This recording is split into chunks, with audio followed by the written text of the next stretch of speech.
Straight king side mirror ba kamo? Meron tayo niyan.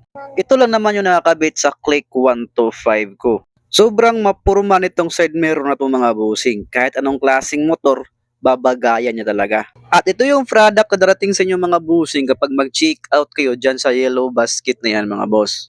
Maganda yung pagkabalot ng product mga busing, secured na secured at nakabubble wrap din. Inside the box mga busing, makikita mo tong side mirror na dalawa at itong Allen Volt na to mga busing. At ito yung itsura mga boss kapag nakakabit na to sa ating motor. Maangas at mapurma yung dating. Babagaya na talaga yung motor mo. And speaking of durability mga busing, ang materialis na ginamit dito ay made of aluminum steel.